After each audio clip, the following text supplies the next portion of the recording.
Ask people about Emily Dickinson, and you usually get the same image: a morbid, agoraphobic spinster who wore nothing but white and wrote depressing poems about death. When Dickinson died in 1886, her younger sister Lavinia made a discovery in Emily's bedroom.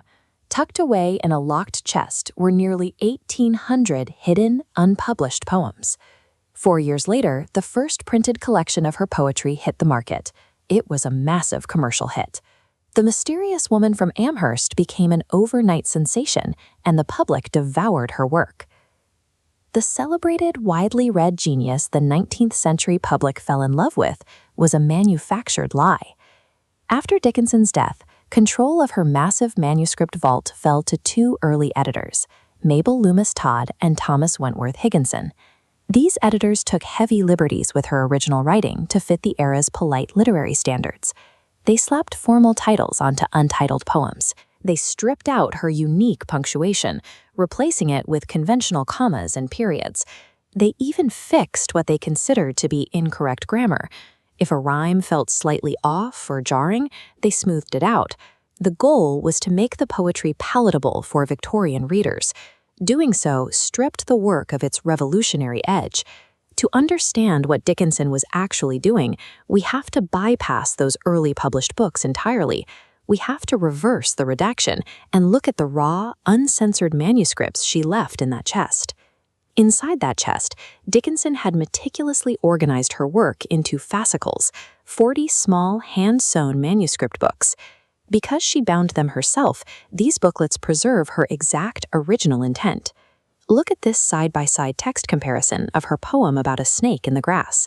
On the left is the 1890 published version, complete with the editor-added title, The Snake.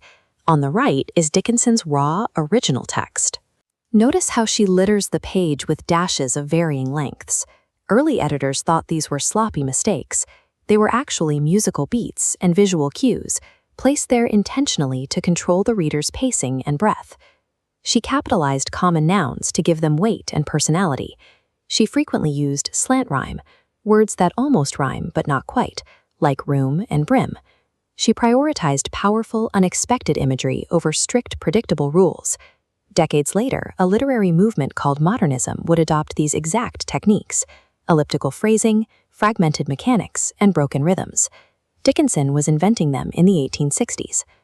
Dickinson operated as a master architect, systematically breaking Victorian rules to engineer a brand new poetic language. That level of bold, calculated invention contradicts the myth of the frail recluse. Her actual daily life contradicts it too. She was an avid botanist who kept a 400 specimen herbarium, and she regularly baked her famous black cake for neighborhood children. Her social world was highly active, especially right next door. Her brother Austin lived at the neighboring estate, the Evergreens, with his wife, Susan Huntington Dickinson. Emily and Susan shared a fierce, lifelong connection. Emily sent Susan over 250 poems, routinely asking for her editorial feedback, along with hundreds of letters filled with intense, passionate declarations of affection. Susan was Dickinson's central muse, her primary audience, and, as the letters strongly suggest, a deep romantic interest. Which brings us back to Mabel Loomis Todd, the editor who took control of Emily's legacy. Todd had a very personal stake in managing the Dickinson family image. She was having a prolonged, open affair with Susan's husband, Austin. Mabel Todd never actually met Emily face to face. Yet she actively propagated the weird woman in white myth to the public. It served as a highly effective smokescreen, distracting the public while she handled the poet's private manuscripts. Take a look at this infrared simulation of her original letters. Modern forensic analysis reveals that dedications to Susan had been deliberately scrubbed and covered over with heavy ink blocks. The early editing of her work was a deliberate erasure. Todd and the publishers scrubbed Dickinson's queer identity and fierce passions to make her life palatable for polite 19th century society. The full scope of her brilliance stayed buried until the mid-20th century.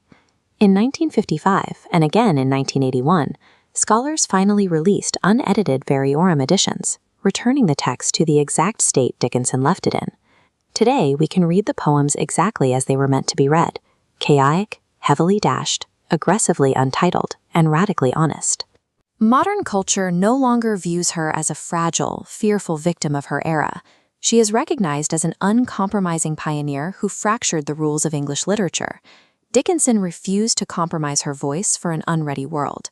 Instead, she wrote exactly what she wanted, locked her genius in a chest, and waited for the future to catch up to her.